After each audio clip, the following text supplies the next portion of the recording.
Hello, my littles. Welcome to Mammy's Corner, and I'm Mammy. And this is Callie Mae, who decided to jump on my lap.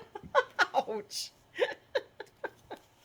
I guess she wanted to be in it too. You say hi to my Callie Mae? Yeah? Say hi, Callie. Welcome to Mammy's Corner, my littles. She wanted to be involved too. It is time for affirmations. Are you ready to do your affirmations? Are you ready to do your affirmations? I said. All right, let's go. Ready? I am loved. Are you loved? You didn't say it loud enough. Louder. Ready? I am loved. Very good. You are loved. Who loves you? God loves you. Who else loves you? Mammy loves you. And don't you forget it. Next one. I am good. Are you good? You are good. Well, let's say it louder. Ready? I am good. Good job. Now for the last one. I am kind. I didn't think that was loud enough. Come on, louder. Ready? I am kind. Good job, my littles. Now, Mammy has a story to read called The Mitten Tree. So, get in your favorite chair, get all nice and comfy. Make sure you have your favorite blankie or favorite pillow, favorite stuffy, or favorite person you want to cuddle with. And let's get started me reading, this book. Maybe not doing so good this morning, am I? Oh my goodness. So, are you ready? Oh, right. Hit that thumbs up and tell me you like my videos. That way Mammy knows that you like it. Are you ready? Are you ready? Yeah? Okay, let's get started. The Mitten Tree. Now, these books are Mammy's, but I didn't write them. Just want to make sure that was clear. Are you ready? Let's get started. Ah, look at that picture. It's of a mommy and her children. It looks like they're going to school. Let's find out. At the end of a long lane in a tidy little house, old Sarah lived alone. Her children had grown up and moved away, but Sarah still remembered the mornings when she walked with them to the bus, to the blue spruce tree where they waited for the school bus. Now each morning she opened her shutters and watched for new children to arrive. There she is. She's waiting. Every chilly morning, Sarah pulled on her warm coat and started down the lane. As she walked past the children on her way to the mailbox, she wished they would smile or wave. But they never did. The children didn't even seem to notice her. Still, when she saw them, she couldn't help but smile. Ah, well, why don't you think the children would say anything to her?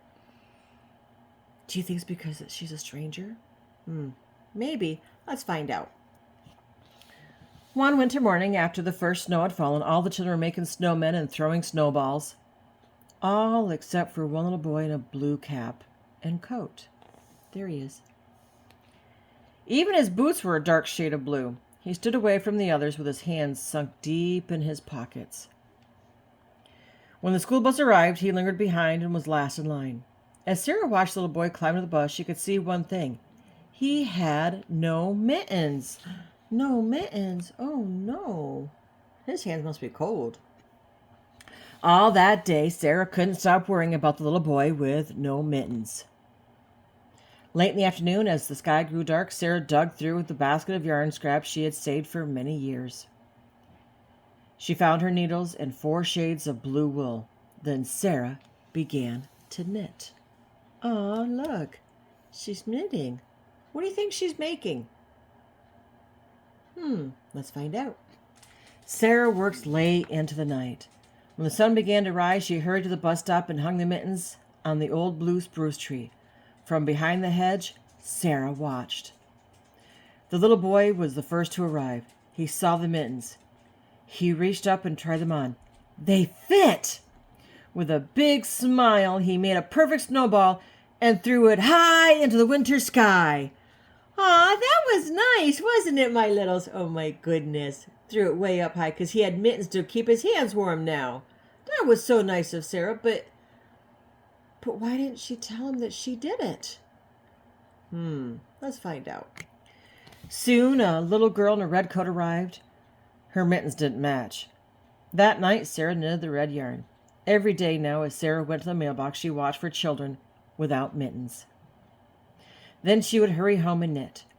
Early in the morning, she would hang the new mittens on the tree. The children loved the game. Each day they would search under every branch and bough for another pair of mittens. Once or twice Sarah thought that the boy with the blue mittens had seen her, but he always looked away. Whoa, look at them, look. They're searching. This tree is called a blue spruce tree. Night after night, Sarah knitted mittens in every color. Some had stripes, some had hearts. Some even had little snowflakes all over them.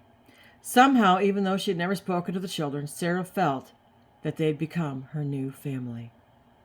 Aw, look at that. Isn't that nice of her to make all those mittens?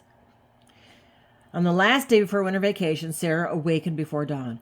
She took the empty basket that had once held her yarn and filled it to the brim with mittens. Out the door and down the steps she headed. When she got to the blue spruce tree, she hung mittens on every branch. She did what? Shall we take a look? You think she'll show us? Let's see. They did show us. Oh, look at that. Even the bird's looking. Oh, wow. The boy with the blue mittens was the first to arrive. He stood very still and waited for the others. In fact, all the children stood very still for a few minutes looking at the mysterious, beautiful mitten tree. Whoa, look at that. When they boarded the bus, each child now wore a new pair of mittens. Sarah watched as, one by one, their faces appeared in the bus windows. Still, no one looked her way as she started home. Oh, how sad. Why didn't they look at her way? But Sarah's heart was full. It was as full as when the sounds of her own children had filled her house. Aww. As Sarah neared her perch and climbed the steps, she saw something waiting for her. There in the corner was a basket woven with thick brown vines and decorated with a large white bow. In it were balls and balls of beautiful, colorful yarn. Oh, look how surprised she is. Oh, that's so nice of them. To this day, Sarah knits mittens for all the children in her town. Every time her basket is empty, a new full one appears. Like magic. Wow! Sarah doesn't know who the yarn is from. The children still don't know who the mittens are from. But someone must. Right? The end. Oh, wasn't that a beautiful story how she would knit the mittens for every children? And she didn't know the children, and they didn't know her. But that was still nice. Do you do something nice for someone just because? Not because you know them or anything like that, but just because being nice is good? I hope you do. Something that you can do is smile and say hi when you're safe with your adult parents, okay? Say hi. Make someone's day. Or maybe tell your mommies and daddies how handsome and beautiful they are. That'd be nice. Maybe it's picking up their dishes and putting them in the sink for them so they didn't have to because they cooked and worked all day. That would be nice. So try and be helpful around the house and be kind and good to others as well as to your parents because they need to be nice too, right? Because if you're not nice to them, they may not be nice in return. We don't want that, do we? All right. So who loves you? God loves you. That's right. Who else loves you? Mammy loves you. Shh. But Mammy loves you bestest. Until next time, my littles, be good and be kind.